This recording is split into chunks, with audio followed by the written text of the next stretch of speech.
43 Marines trapped in a burning compound. 6 F/A-18 Super Hornets shot down in 4 minutes. One pilot disobeyed a direct order and saved them all. 7 years later, a colonel demanded her call sign. When she said Phantom 7, he froze. That name was never supposed to be spoken again.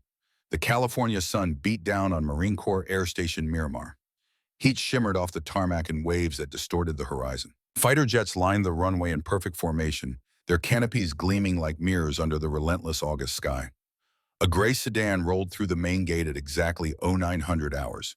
The guard checked, the manifest nodded, once waved it through.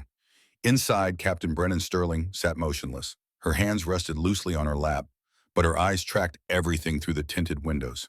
Hangars, control tower, ready rooms, flight line. She cataloged each detail with the precision of someone trained to notice what others missed.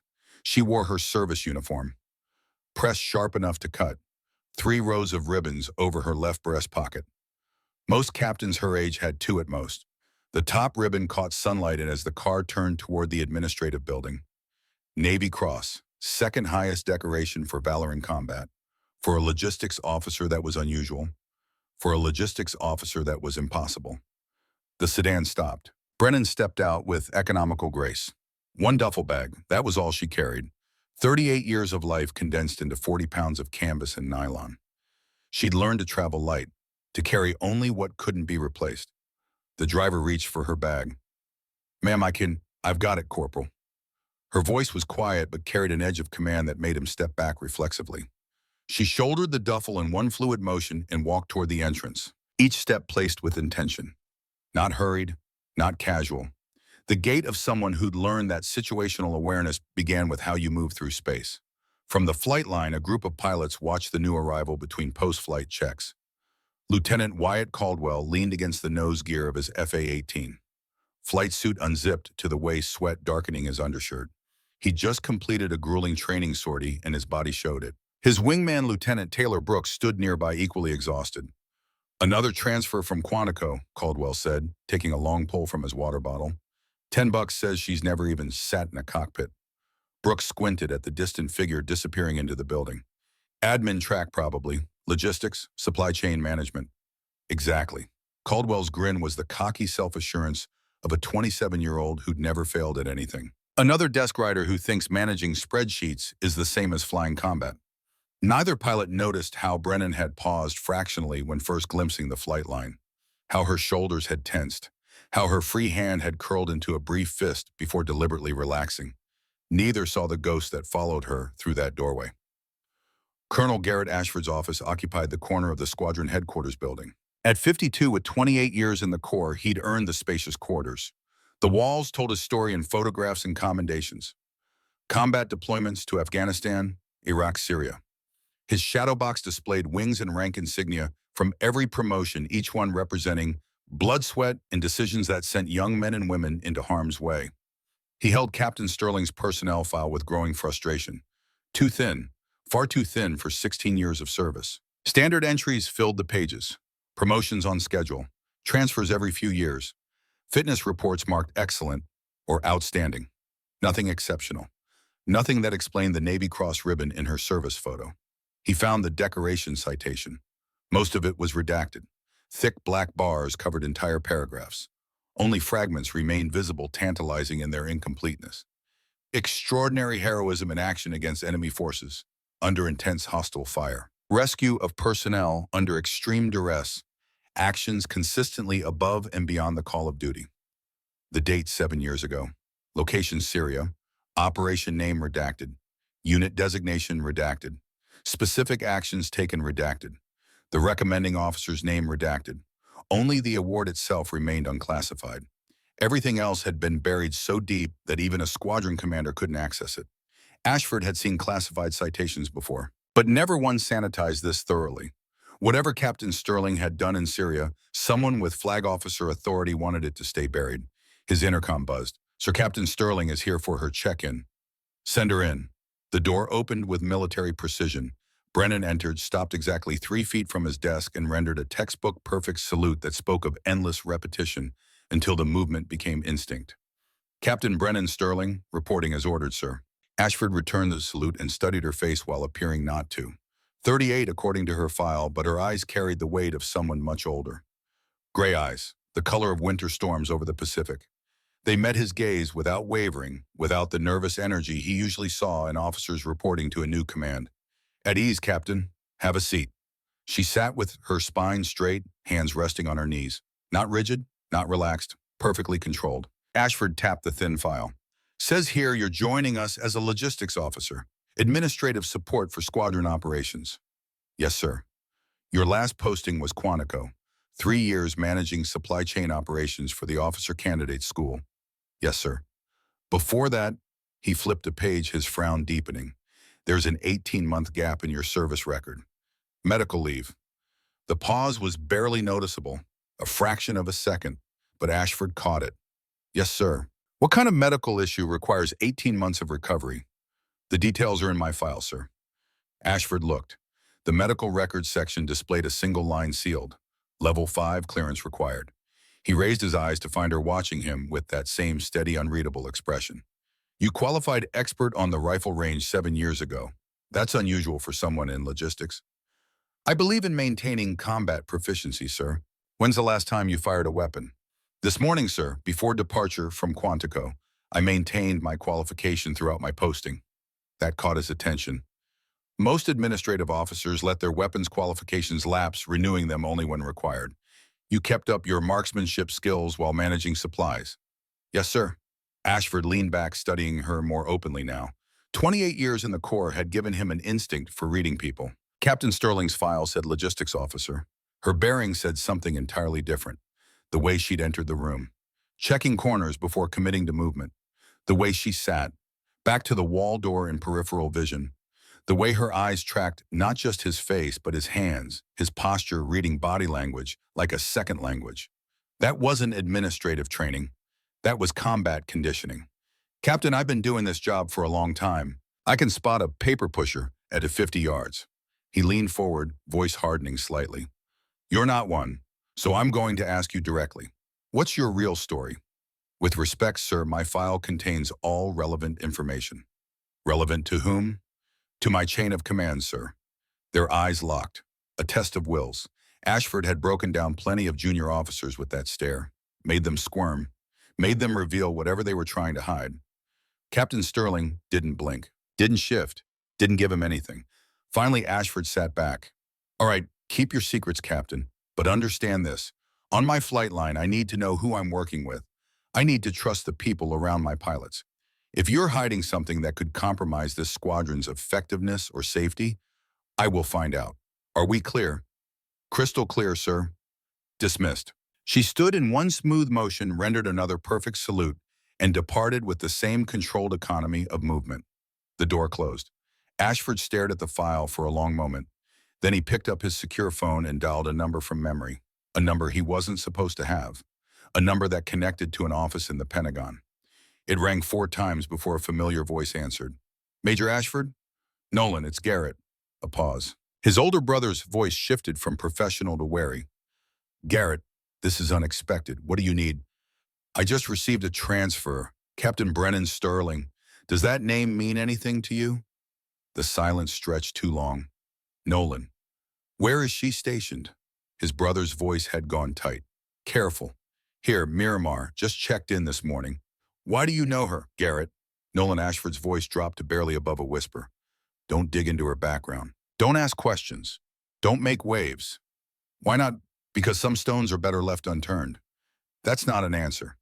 It's the only answer I can give you. Now, Nolan's tone carried an edge of something Garrett rarely heard from his older brother. Fear. Leave it alone. Trust me on this, please. She's got a Navy Cross. Half her file is redacted. Clearly she's hiding something or someone's hiding her. Which is it? Both, and that's all I'm going to say. Drop it, Garrett. For your own good. For hers. The line went dead. Garrett Ashford sat holding the phone, staring at nothing. In 28 years of military service, his brother had never stonewalled him like that. Nolan was a straight shooter, honest to a fault. If he was refusing to talk, something serious was buried under those redactions. The question was what, and why his brother, a Pentagon logistics officer, would know about it. That night, Brennan sat alone in her assigned quarters in the Bachelor Officer Quarters building.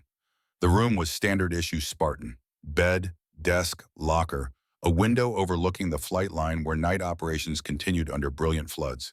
She'd unpacked in under 10 minutes.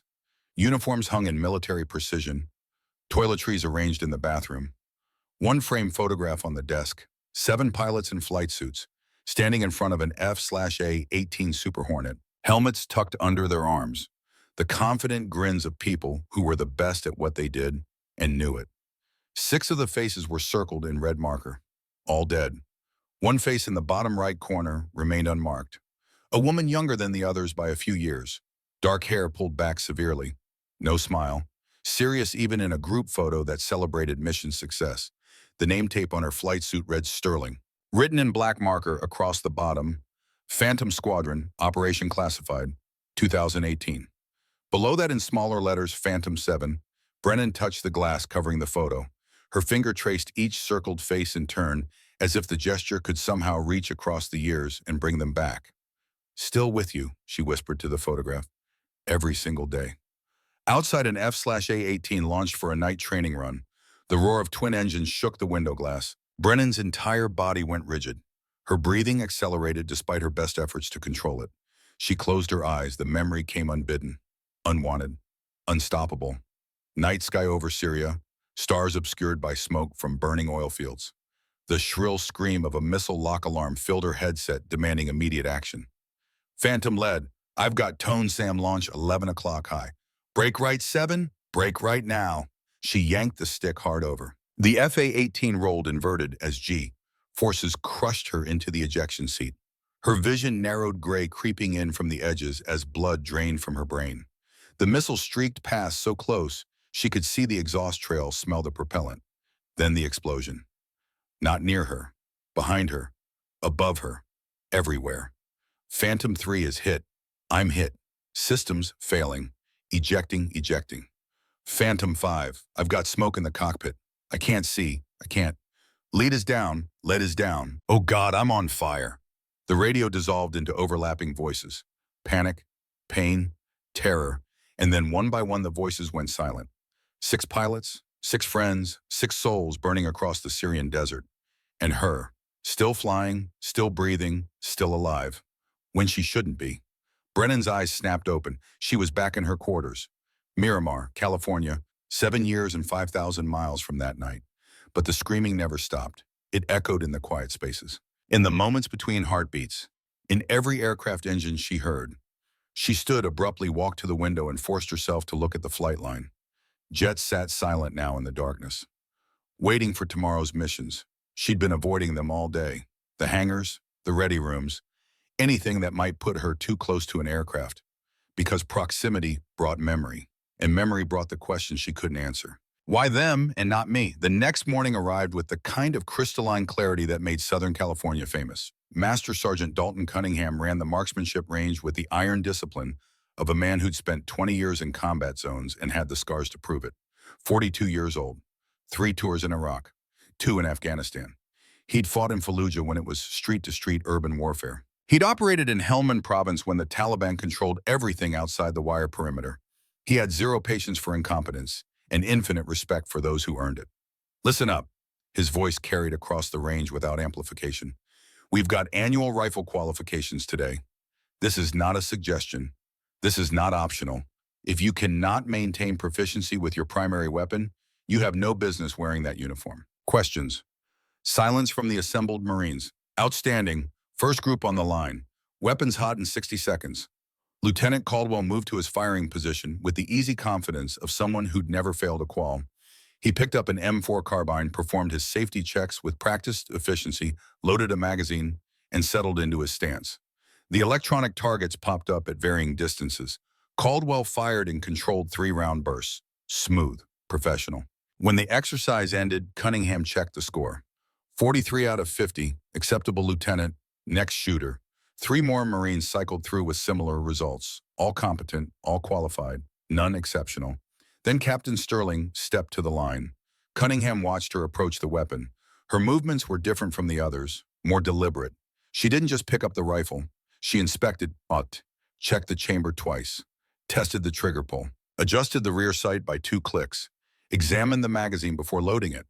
The actions of someone who'd learned that equipment failure in combat meant death. Caldwell noticed too. He leaned toward Brooks, keeping his voice low. $10 says she can't break 30 hits. You're on. Sterling loaded the magazine with a sharp upward tap that seated it perfectly. Chambered around, took her stance, feet shoulder-width apart, weight slightly forward. Elbows bent at exactly the right angle to create a stable triangle. Weapons seated firmly in the shoulder pocket, not just held there. Textbook perfect, the kind of stance that came from thousands of repetitions. The targets began their sequence. She fired. The sound was different, not the rapid fire of someone trying to hit as many targets as possible. Precise, measured, each shot placed with surgical accuracy. 1, 2, 3, 4, 5, 6. She shifted sectors without moving her feet. Just the rifle tracking smoothly from left to right as if mounted on a gyroscope. 7, 8, 9, 10, 11, 12. Caldwell's confident grin began to fade. Sterling continued without pause. Her breathing was controlled, disciplined. Exhale on the trigger press, no jerking, no anticipation of recoil, just smooth mechanical precision. By the time the final target dropped, absolute silence had fallen over the range. Cunningham walked forward and checked the electronic scoring system. His expression remained neutral, but something shifted in his eyes. 47 hits, out of 50, possible. He lowered the tablet and looked at Sterling. She was already clearing her weapon, rendering it safe with the same meticulous attention to detail she'd shown throughout. Where'd you learn to shoot like that, Captain Quantico Master Sergeant? Quantico teaches logistics officers to shoot tactical engagement patterns. They offer comprehensive training programs. Master Sergeant. Cunningham's eyes narrowed. He'd been in the Corps long enough to recognize evasion. Not a malicious lie, a protective one. The kind that kept classified information classified. That's not sports shooting, ma'am. That's combat marksmanship, threat prioritization, sector transition, ammunition conservation. Sterling met his gaze without flinching. I take my weapons proficiency seriously. Clearly. He paused, choosing his words carefully. I've seen shooting like that exactly once before, Captain. Syria 7 years ago. I was providing security at a forward operating base near the Turkish border when aircraft came screaming overhead in the middle of the night, running dark, fast and low. Something flickered across Sterling's face, too quick to identify. Then it was gone, replaced by that same neutral expression. Cunningham continued, his voice dropping slightly. The next morning, our base commander briefed us on a rescue operation. 43 personnel extracted from a hostile facility, 6 aircraft lost. 1 pilot went back in against direct orders and pulled everyone out. Sterling's jaw tightened almost imperceptibly. The commander never said the pilot's name, never said the call sign, never said the unit, just that someone had done the impossible, that the Marine Corps owed them a debt that could never be repaid. He let the words hang in the air between them. Carry on, Captain, he said quietly. Sterling nodded once and walked off the firing line. Caldwell silently pulled out his wallet and handed Brooks a $10 bill. Neither spoke. From his office window, Colonel Ashford had been watching the entire qualification through binoculars. He'd seen Sterling's performance, seen Cunningham's reaction, seen the brief exchange between them. He picked up his phone and dialed the administrative office at Quantico. This is Colonel Ashford, VE MFA 314 Black Knights. I need to access personnel records for one of my officers. Captain Brennan Sterling. The clerk typed on her keyboard. I show her file in the system, sir. What specific information do you need? Her training records, specifically where and when she qualified expert on the rifle range. More typing. Then an uncomfortable pause. Sir, those records are sealed. Under whose authority? Headquarters Marine Corps, sir. Level 5 clearance required for access. Ashford's grip tightened on the phone. Level 5 clearance meant only general officers, HQ, MC, staff, and select intelligence personnel could view the files. What about her medical records? The 18-month gap in her service jacket. Also sealed, sir. Same clearance level. Who sealed them? I don't have that information in the system, sir. But the classification code is unusual. How unusual? I've been doing this job for 12 years, sir. I've never seen this particular code. It's not standard NCISJ, AG, or HQ EMAC protocol. It looks like a Department of Defense Special Access Program designation. Special Access Programs. Black programs. The kind that didn't officially exist. The kind that operated in shadows and left no paper trail. Ashford thanked the clerk and hung up. He sat for a moment and then pulled open his bottom desk drawer and retrieved a folder he'd kept for 7 years. Never filed, never destroyed, just kept. The folder contained a single document, a casualty report from Syria dated 7 years ago. Operation name redacted. Unit designation redacted. Mission parameters redacted. But the casualty list remained visible. 6 names, all pilots, all listed as killed in action. And at the bottom, a 7th name completely redacted. Not even visible. But the designation beside it was clear: Phantom 7, missing in action, presumed dead. Ashford stared at that designation for a long time. Missing in action, presumed dead. Not confirmed dead, on T. Presumed, the kind of language used when a body was never recovered, or when someone needed to disappear without officially dying. He looked out the window at Captain Sterling, walking back toward the administrative building. Head up, shoulders square, very much alive, when she was supposed to be dead. That afternoon, Master Sergeant Cunningham found the colonel in his office. "Sir, do you have a minute?" "Come in, Master Sergeant. Close the door." Cunningham did and sat without being asked, which told Ashford this was serious. "It's about Captain Sterling, sir." "I'm listening." "She's not what her file says she is." "I've reached the same conclusion." "What makes you certain?" Cunningham leaned forward.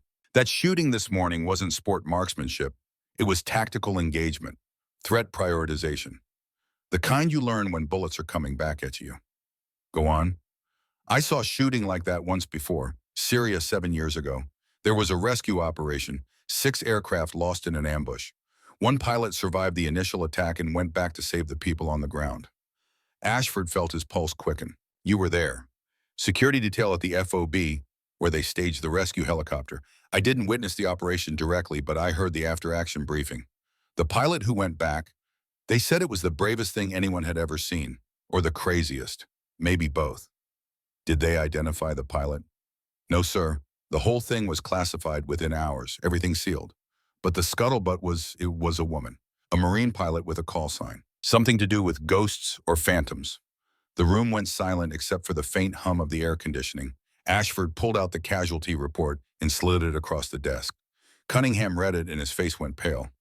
"Phantom 7. That's what I think we're looking at. But this says she's dead, missing in action, presumed dead. Maybe someone wanted it that way. Maybe it was easier to bury her than to deal with the questions her survival would raise." "What kind of questions?" "The kind that would expose how 6 Marine pilots got shot down in a mission that was supposed to be routine. The kind that would reveal someone leaked operational details to the enemy. The kind that would bring down careers at the Pentagon level." Cunningham absorbed this. "What do we do, sir?" Ashford stood and walked to the window. Sterling was crossing the tarmac alone, heading toward the hangars. Even from this distance, he could see the way she moved, alert, aware, ready. "Nothing," he said finally. "Sir, if she wanted us to know, she'd tell us. If she's been ordered to keep quiet, there's a reason. Probably involving national security or ongoing investigations." He turned back to Cunningham. "But I'm going to find out the truth. Not to expose her, to understand her, so I can help her if she needs it." "How do you plan to do that?" "By asking someone who was actually there." After Cunningham left, Ashford picked up his phone again. This time he called a number he rarely used, a contact at the Defense Intelligence Agency. Someone who'd served with him in Iraq and owed him more than one favor. The phone rang 6 times before connecting. "This line isn't secure." The voice was flat, professional. "I know, I need something off the record." A pause. "Go ahead." "Syria 2018, large-scale personnel extraction, multiple aircraft involved. Mission went bad. Does that ring any bells?" Silence stretched for several seconds. "Where did you hear about that?" The voice was carefully neutral now. "The pilot is stationed at my base. I need to know what she's running from, or what she's being protected from." Another pause, longer this time. Then with audible reluctance, "If I tell you what I know, you bury it. You never mention it in any report, any conversation, any official capacity." "Understood." "Understood." There was a contractor facility near the Syrian-Turkish border, officially a diplomatic support station, unofficially a CIA signals intelligence post, monitoring ISIS communications, Iranian weapons movements, Russian troop deployments, high-value strategic intelligence. Ashford listened, saying nothing. In August 2018, the facility was compromised. We got intel that an Iranian Quds Force unit was moving to raid it. 36 people inside. Agency personnel, State Department contractors, local translators. What happened? We scrambled an extraction team. 7F/A-18 IS from a Marine squadron operating out of Incirlik Air Base in Turkey. The mission brief said light resistance, maybe small arms fire, quick in and out. But someone sold us out. The Iranians had positioned advanced S-400 air defense systems exactly along the flight path, Russian-made top of the line. They lit up our aircraft the second they crossed into Syrian airspace. Turned what should have been a milk run into a slaughter. Ashford's stomach tightened. Casualties. 6 aircraft shot down in under 4 minutes. 6 pilots KIA. Only one survived the initial attack. Phantom 7. You know the call sign. The surprise was evident even through the careful tone. I've seen the casualty report. It lists her as MIA, presumed dead. Her aircraft was hit badly, engine fire, hydraulic failure. She should have ejected immediately. Should have abandoned the mission and saved herself. But she didn't. No, she crash-landed about 2 miles from the facility. Broken ribs, dislocated shoulder, severe concussion. She should have called for emergency extraction right there. Let me guess, she didn't. She ran toward the facility, through active combat, alone, found the personnel trapped in the basement. The building was on fire. Iranian soldiers were clearing rooms above them. She held them off for 6 hours until a rescue helicopter could get in. 6 hours. Ashford tried to imagine that kind of endurance, that kind of will. With what weapons, her sidearm, and whatever she could scavenge from enemy KIAs. When they finally extracted her, she was barely conscious. Burns over 40% of her body. 3 gunshot wounds. The medics didn't think she'd survive the flight to Germany. But she did. Obviously, but here's the thing. The investigation afterward revealed the mission had been compromised from inside the Pentagon. Someone with access to classified flight plans sold them to Iranian intelligence for $2 million. If that became public, it would have been the biggest defense scandal in decades. Who was it? Investigation was shut down before they could identify the source. Everyone involved was reassigned or retired. The survivors were told to keep quiet, and Phantom 7 vanished. Listed as MIA, presumed dead. Given a new identity, a new assignment, a quiet life. Until now. Yeah, until now. The line went dead. Ashford sat in his office as afternoon light is slanted through the windows. He thought about his brother Nolan, who worked at the Pentagon in logistics, who had told him to drop it, who had sounded afraid. He thought about 6 pilots who died because someone betrayed them for money. And he thought about Captain Brennan Sterling, who'd saved 43 lives and lost 6 friends, then spent 7 years carrying that burden alone. The question wasn't what she was hiding. The question was how to help her carry the weight. The California coast offered no comfort that night. Brennan stood at her window watching fog roll in from the Pacific, thick and gray, swallowing the base in layers of cold moisture. The kind of weather that made distance impossible to judge, and sounds distort into unrecognizable echoes. Perfect conditions for ghosts. She tried to sleep, failed. The photograph on her desk seemed to glow in the darkness, 6 circled faces accusing her of the sin of survival. So she stood at the window instead, watching aircraft that weren't flying, listening for engines that weren't running. A knock at her door made her turn. Lieutenant Caldwell stood in the hallway out of uniform for once, jeans and a Marine Corps t-shirt. He looked younger in civilian clothes. Less cocky, more uncertain. Ma'am, sorry to bother you so late. I was wondering if I could ask you something. Brennan considered sending him away, but something in his expression stopped her. Genuine curiosity, maybe even respect. Come in, Lieutenant. He entered but stayed near the door, hands in his pockets. His eyes went immediately to the photograph on her desk. 7 pilots, 6 circles. Who are they? He asked quietly. People I used to know. Used to bar me, they're gone. Caldwell studied the photo more closely. That's you. Bottom right. Younger, but definitely you. Brennan said nothing. The circles, those are the ones who died. Yes. Combat? Yes. When you said you'd flown combat, you weren't exaggerating. I don't exaggerate, Lieutenant. He nodded slowly. The way you flew today in the simulator, that wasn't theory. You've actually done those maneuvers while someone was trying to kill you. Many times. Will you teach me? The question caught her off guard. Teach you what? How to survive, how to think like that, how to fly like someone who knows what real combat feels like. Brennan looked at him for a long moment, saw past the bravado to the young pilot underneath, someone who wanted to be better, to be ready. to make it home when others didn't. Yes, she said finally. Tomorrow, 0600, Simulator Bay. His face lit up. Thank you, ma'am. After he left, Brennan sat on her bed and picked up the photograph. Traced the faces again. I can't bring you back, she whispered, but I can try to make sure he doesn't join you. It was a start. Small, insufficient, but a start. The next week fell into a pattern. Brennan taught Caldwell and 3 other pilots in the simulator every morning before regular flight operations began. She never mentioned Syria directly, never talked about the Phantom Squadron, never explained where she'd learned the tactics she demonstrated. But the pilots learned. They saw how she thought 3 moves ahead, how she turned disadvantages into opportunities, how she survived when textbook solutions would get you killed. And slowly, grudgingly, respect replaced skepticism. Colonel Ashford watched from a distance. He'd pulled every string, he had called in every favor, and finally obtained access to a redacted after-action report from the Syria operation. What he read there had shaken him.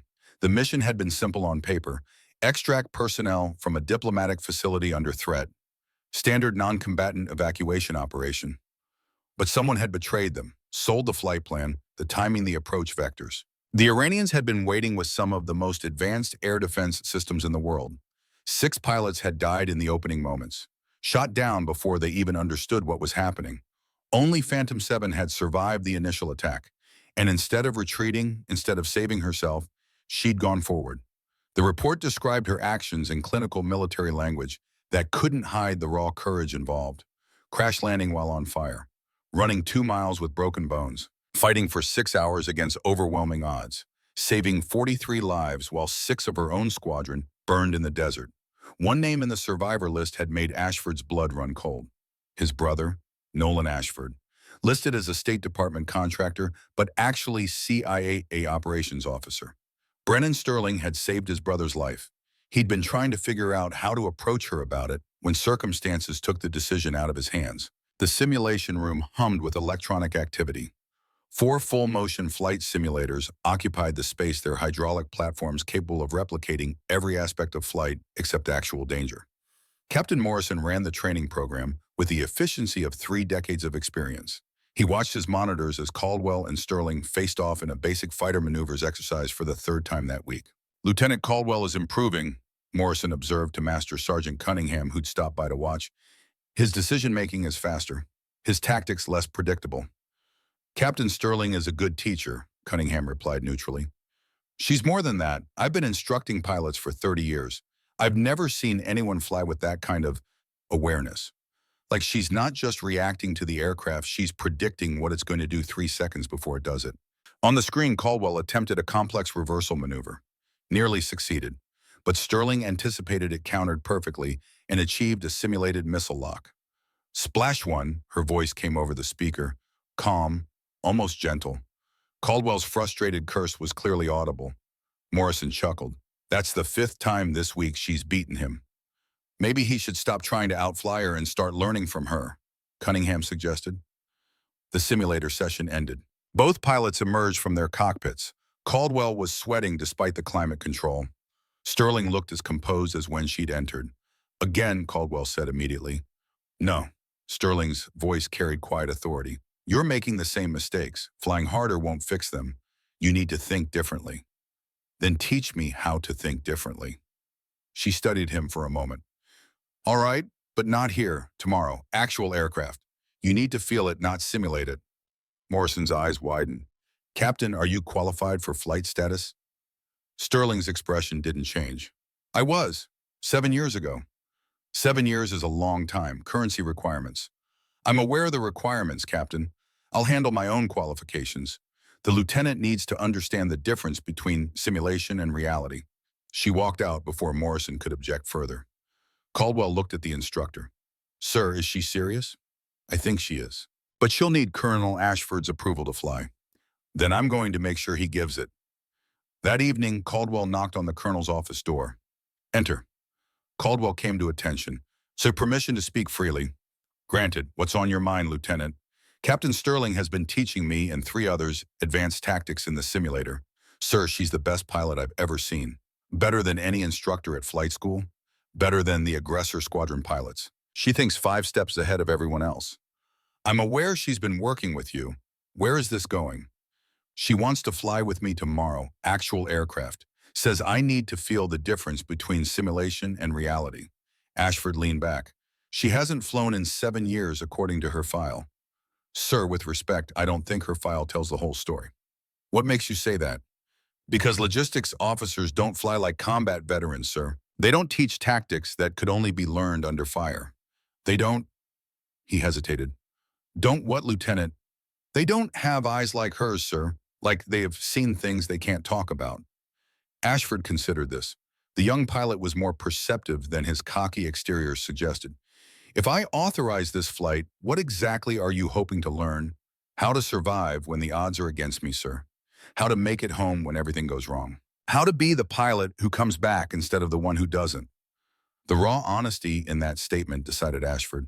I'll approve it, but I'm coming along as observer. If she's as good as you say, I want to see it myself. Yes, sir. Thank you, sir. After Caldwell left, Ashford sat alone with his thoughts. He was about to see Phantom 7 fly for the first time in 7 years. Part of him was curious, part of him was concerned, and a small part of him wondered if she was ready to face the sky again, or if the sky would bring back everything she'd been trying to forget. The next morning dawned clear and perfect, not a cloud in the sky, wind calm, the kind of day that made pilots itch to fly through him. Brennan arrived at the flight line at 05:30, 90 minutes before the scheduled briefing. She needed time alone with the aircraft before others arrived. The FA-18 Super Hornet sat on the tarmac like a sleeping predator. Gray paint, twin tails, the aggressive angles of a machine built for one purpose, air superiority. She approached slowly, each step deliberate. Her hands were steady, but her pulse raced. 7 years since she'd been this close to a fighter. 7 years since she'd trusted herself in a cockpit. She reached out and touched the fuselage. Metal warm from the morning sun. Solid. Real. The memories tried to surface. Fire. Screaming. Radio static. She pushed them down through sheer force of will. You planning to stand there all morning or actually get in? Master Sergeant Cunningham's voice made her turn. He stood 10 yards away, coffee mug in hand, watching her with knowing eyes. Just reacquainting myself, Master Sergeant. It's been 7 years since you flew. Not a question, a statement. He knew somehow. Yes. What happened 7 years ago that made you stop? I lost people. People I was responsible for. Cunningham walked closer. Syria. She looked at him sharply. How did you? I was there. Well, at the FOB where they staged the rescue bird. Heard the whole story. 6 aircraft down. 1 pilot went back in. He paused. That was you, wasn't it? Brennan said nothing for a long moment. Then quietly, yes. The 6 you lost. They were your squadron. They trusted me to lead them. I led them into an ambush. You didn't know it was an ambush. I should have. The intel was too clean, too perfect. I should have questioned it. And if you'd refused the mission, those 43 people on the ground would be dead, including a man who happens to be the colonel's brother. That stopped her. What? Nolan Ashford. He was one of the people you pulled out. State Department contractor. Actually CIA, Colonel Ashford's older brother. Brennan absorbed this. It explains so much. The colonel's intensity, his investigation, his brother's warning. He never told me. Probably didn't know how. How do you thank someone for giving you back your brother when they lost 6 of their own family? She had no answer for that. Cunningham gestured at the aircraft. You getting in that cockpit today or not? I don't know if I can. Sure you can. Question is whether you're ready to face what comes with it. The memories. The responsibility. Because once you get back in that seat, you're accepting that you might have to make those same impossible choices again. Lead people into danger. Maybe lose them. Can you carry that weight twice? Brennan looked at the F/A-18, then at the photograph she'd brought with her tucked in her flight suit pocket. 6 faces, 6 ghosts. I've been carrying it every day for 7 years anyway, she said finally. At least if I'm flying again, I'm honoring them. Using what they taught me, passing it on. Then get in the aircraft, Captain. Show these young pilots what Phantom 7 can do. The briefing room at 0700 held Colonel Ashford, Lieutenant Caldwell, and Captain Morrison. Brennan entered in her flight suit, the old one, the one with Phantom 7 still stitched below her name tape. She hadn't meant to wear it, had reached for her new unmarked flight suit. But her hand had gone to the old one instead, as if 7 years of trying to forget had just been erased. Ashford saw the call sign immediately. His face went carefully neutral, but his eyes widened fractionally. Brennan pretended not to notice. The training objective, she began, her voice taking on the crisp authority of a briefing officer, is to demonstrate the difference between simulated combat and actual flight under pressure. Lieutenant Caldwell will fly as my wingman. We'll execute a series of tactical scenarios. What kind of scenarios? Morrison asked. Basic fighter maneuvers, energy management, defensive tactics. I'll be flying aggressively. The lieutenant will need to respond and adapt in real time. Caldwell grinned. Basically, you're going to try to shoot me down. I'm going to succeed in shooting you down, Lieutenant, multiple times. Your job is to learn from each engagement and improve. Ashford spoke up. I'll be observing from the tower. Captain Sterling, I'll need confirmation that you're current on all qualification requirements. I completed a check ride yesterday evening with Captain Morrison, sir. He can confirm. Morrison nodded, though he looked uncomfortable. She's current, sir. Though I have to say, for someone who hasn't flown in 7 years, her performance was extraordinary. She flew the aircraft like she'd been flying every day. Because the fundamentals don't change, Brennan said quietly.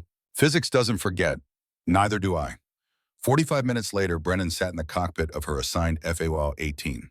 The crew chief had finished his checks and given her a thumbs up. She was alone now, just her and the aircraft in the sky waiting above. Her hands moved through the startup sequence, muscle memory taking over. Switches, buttons, displays coming to life. The engine spooled up, that familiar whine building to a roar, the vibration running through the entire airframe. For a moment, panic threatened, flashbacks of Syria clawing at the edges of her mind. Then Caldwell's voice crackled over the radio. Phantom 7 Viper 11 is ready for taxi. Phantom 7, her call sign, spoken aloud for the first time in 7 years. And just like that, the panic receded, because she wasn't Brennan Sterling, logistics officer trying to forget. She was Phantom 7, and Phantom 7 knew how to fly. Viper 11 Phantom 7 copies. Let's go flying. She released the brakes and the aircraft rolled forward. The flight was unlike anything Caldwell had experienced. Brennan didn't just fly. She commanded the aircraft with a precision that seemed almost supernatural. They started with basic maneuvers, turns, rolls, energy management. She demonstrated each one, explaining the physics, the technique, the purpose. Then they moved to tactical scenarios. Viper 11 defensive position. I'm hostile attacking from your 6 o'clock. React. Caldwell pulled into a hard brake turn, trying to force her to overshoot. She anticipated it, throttled back, stayed on his 6. You're dead. What did you do wrong? I broke too early. You telegraphed your move. Your aircraft rolled a fraction before you pulled. That told me exactly what you were planning. Again. They repeated the scenario 5 times. Each time she talked him through his mistakes, showed him how to mask his intentions, how to use angles and energy instead of just muscle. By the 6th attempt, he managed to force a neutral position. Better, you're learning. Now let's see if you can go offensive. For the next 30 minutes, they danced through the sky. Brennan pushed him harder than any instructor ever had, made him think faster, react quicker, adapt constantly. And slowly, gradually, he began to understand. This wasn't about winning, it was about surviving. In the tower, Colonel Ashford watched with growing amazement. The radio chatter told the story. Brennan's voice calm and instructive, guiding Caldwell through scenarios that would have overwhelmed most pilots. She's not just good, Morrison said beside him. She's operating on a completely different level, like she can see 3 moves ahead. That's what 7 years of combat experience looks like, Ashford replied quietly. 7 years. How many combat missions has she flown? Classified, but enough to know that every mistake can be fatal, enough to have lost people, enough to make teaching others how to survive the most important thing in the world. After 90 minutes, Brennan and Caldwell returned to base. The landings were textbook perfect. In the debrief, Caldwell couldn't stop talking. Sir, it was incredible. She flew like the aircraft was part of her. And the way she thinks, it's like she's already fought the battle before it happens. Brennan cut him off. You did well, Lieutenant. You learned. That's what matters. Ma'am, where did you learn to fly like that? She looked at him for a long moment, then at Colonel Ashford. The colonel gave a slight nod. Syria, she said quietly. 7 years ago, Operation Desert Phantom. I was part of an extraction mission that went bad. Very bad. The room went silent. How bad? Caldwell asked. 6 aircraft shot down in 4 minutes. 43 people trapped on the ground. I was the only pilot who survived the initial attack. What did you do? What I had to do, I crashed, got up, ran toward the objective, found the people, held the position until rescue arrived. Morrison's eyes were wide. You're Phantom 7, the pilot from that mission, the one they said was dead. I was declared missing in action, presumed dead. It was easier that way, for everyone. Caldwell's voice was hushed. But you came back. Why, Brennan looked at each of them in turn. Because I owe it to the 6 pilots who didn't make it home. They died following me into combat. The least I can do is make sure others learn to survive what they didn't. Ashford stood. Captain Sterling, I think it's time we had a conversation. My office. Now. They walked in silence across the base. Brennan's heart pounded, but her face remained calm. This was it. The moment when everything came out. Ashford closed his office door and gestured to a chair. Sit. She sat. He pulled out the casualty report and placed it on the desk between them. I know who you are, I know what you did, and I know why you've been hiding. Sir, my brother was in that facility, Nolan Ashford. He was listed as a State Department contractor, but he was actually CIA. You pulled him out of the rubble, carried him 6 hours under fire, saved his life. Brennan's eyes widened. I didn't know he was your brother, sir. He didn't tell me for years. Classified. Need to know. All the usual excuses. Ashford's voice roughened. But when he finally did tell me, he said an angel appeared in the darkness. Said her call sign was 7. Said she refused to leave anyone behind, even when it meant she might die. I was just doing my job, sir. Bullshit. The profanity was sharp, deliberate. You went above and beyond your job. You violated direct orders. You risked everything. And you saved 43 lives, including my brother's. Tears started in Brennan's eyes despite her best efforts. But I lost 6 of my own, sir. 6 pilots who trusted me. You didn't lose them. The enemy killed them. The traitor who sold out your mission killed them. You did everything humanly possible and more. It wasn't enough. It never is. That's the burden of command. That's what leaders carry. He leaned forward. But you can't carry it alone anymore. I won't let you. Sir, tomorrow morning I'm calling a squadron formation. I'm going to tell them who you really are, what you really did. And I'm going to ask you one question in front of everyone. Brennan's stomach tightened. What question? Will you fly again? Not just today's training flight. For real, as an active pilot in this squadron. Sir, I'm not qualified for... I'll handle the qualifications. I'll handle the paperwork. I'll handle the Pentagon if I have to. His voice was fierce now. You deserve better than to spend the rest of your career hiding behind a logistics desk. You deserve to be recognized for who you are and what you've done. What if I'm not ready? Then you'll get ready. With help.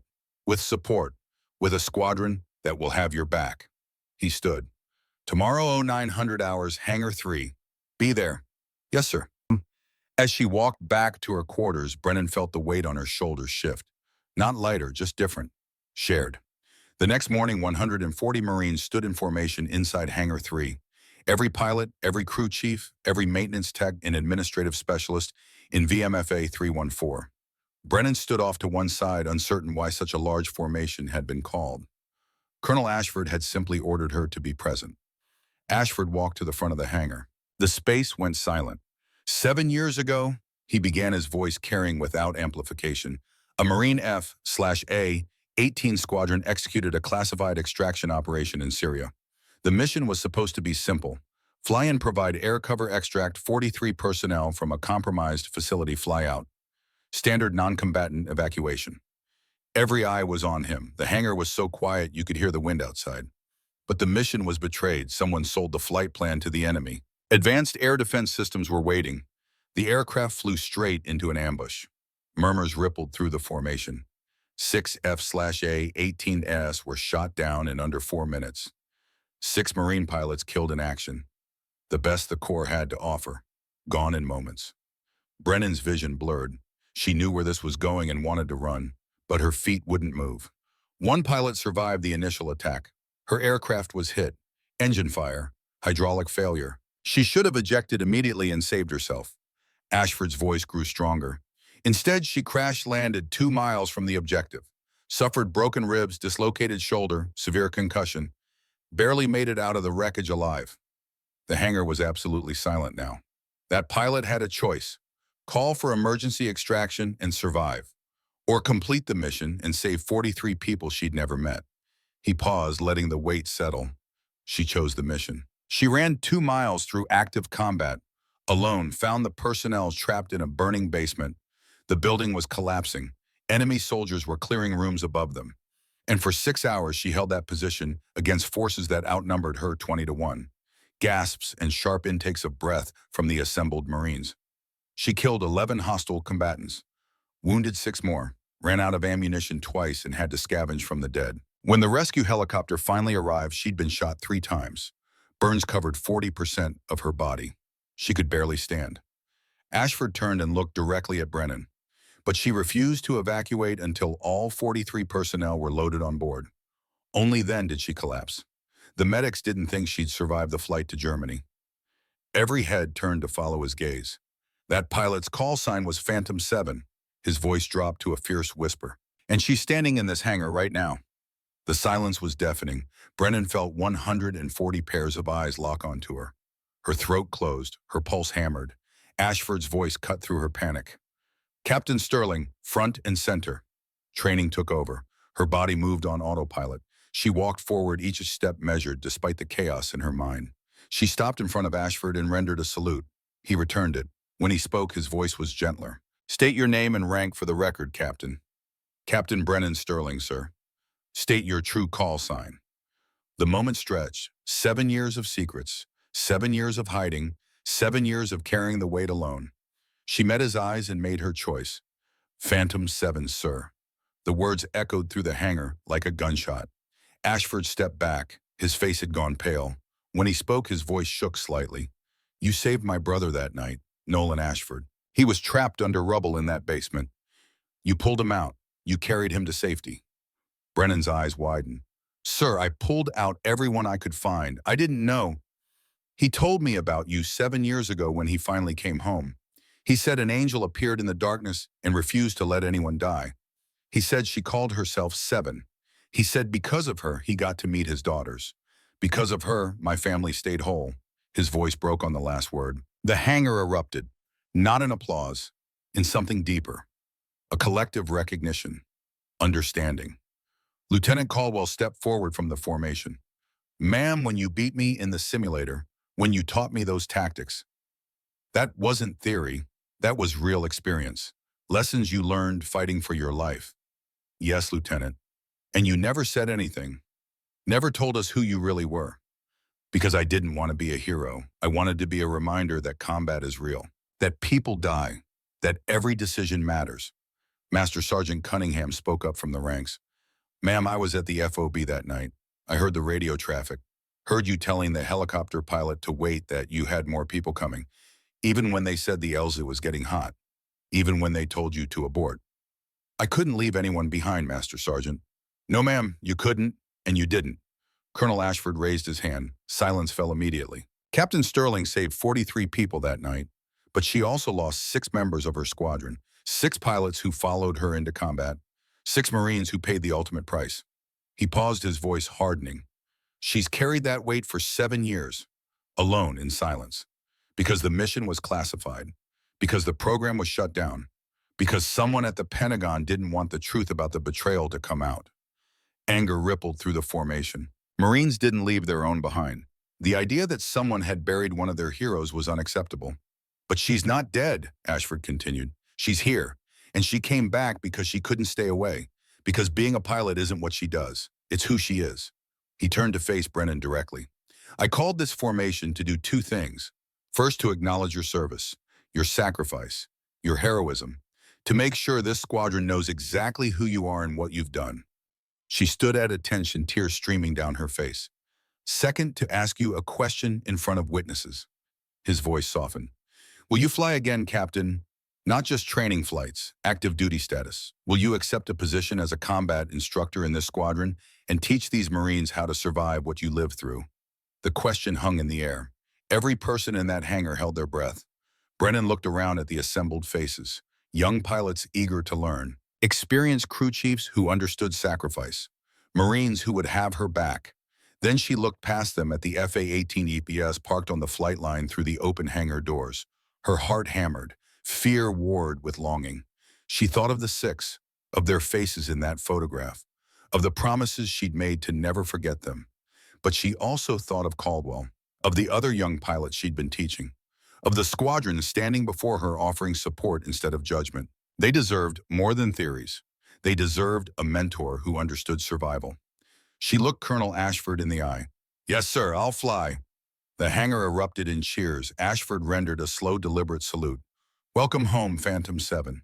She returned the salute, shoulders shaking with sobs she could no longer contain. For the first time in 7 years, she wasn't alone. The celebration was short-lived. 3 days after the revelation, reality returned with brutal efficiency. The alarm sounded at 14:30 hours on a Tuesday afternoon. Not a drill, real emergency. Viper 11 experiencing catastrophic engine failure 60 miles southwest over the Pacific. Single engine fire has spread to starboard engine. Complete hydraulic failure. Pilot unable to eject. Brennan was in the squadron ready room when the call came. She heard Caldwell's voice on the overhead speaker trying to stay calm, but fear bleeding through. "Tower Viper 11. Both engines are gone. I have no hydraulics, no electrical backup. I'm just gliding. Controls are barely responding." She was moving before conscious thought, out of the ready room, down the corridor, toward the tower. The tower chief saw her coming and thrust a headset at her without being asked. He'd heard the story. He knew who she was. Brennan keyed the mic. "Hawk, this is Ghost. I've got you." Caldwell's voice came back, shaking badly. "Ghost, my engines are completely dead. Hydraulics are gone. I'm 8,000 feet and falling. I can't reach the base. I'm going to have to ditch in the ocean or eject over San Diego." "No, you're not. You're going to bring that aircraft home." "I've never done a dead stick landing. I've never even trained for, I have, multiple times. Some of them when people were shooting at me. Listen to my voice. Do exactly what I say. You will survive this. Do you understand me?" A pause. Then quieter. "Yes, ma'am." "Good. What's your current altitude?" 7,800 feet, descending at 400 feet per minute. Brennan did the math instantly. "That gives us 19 minutes, more than enough. Now what's your airspeed?" 240 knots.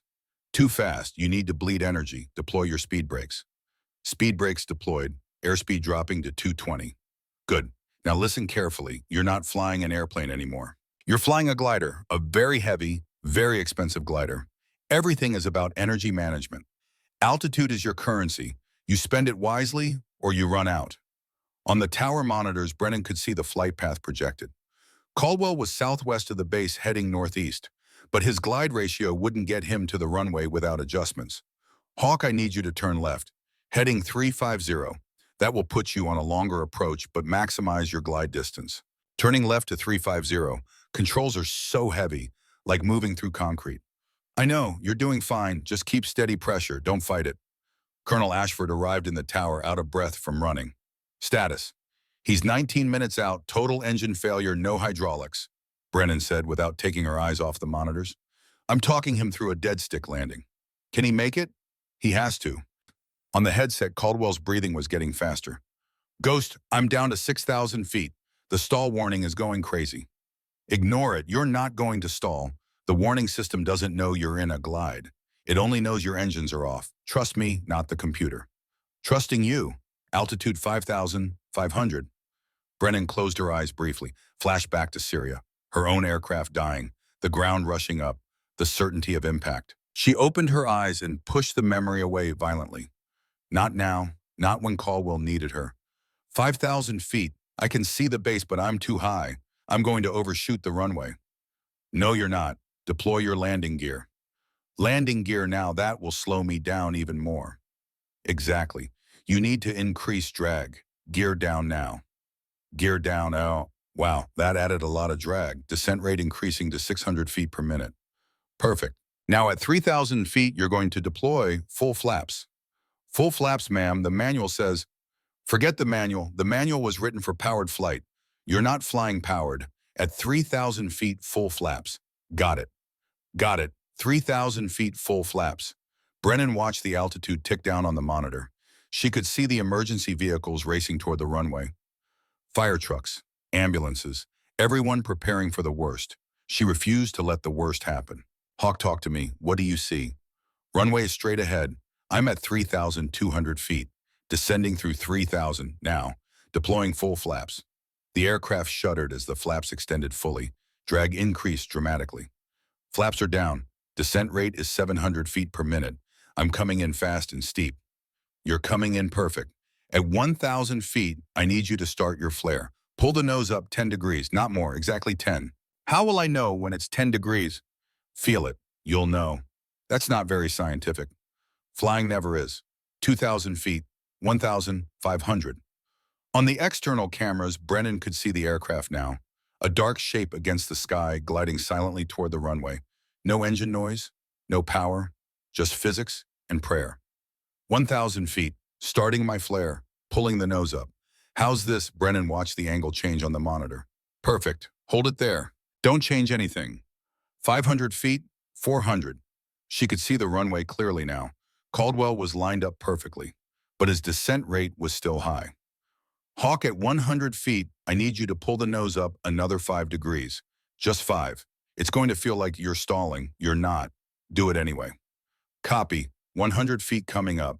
200, 150, 100, pulling up 5 degrees. The nose pitched up.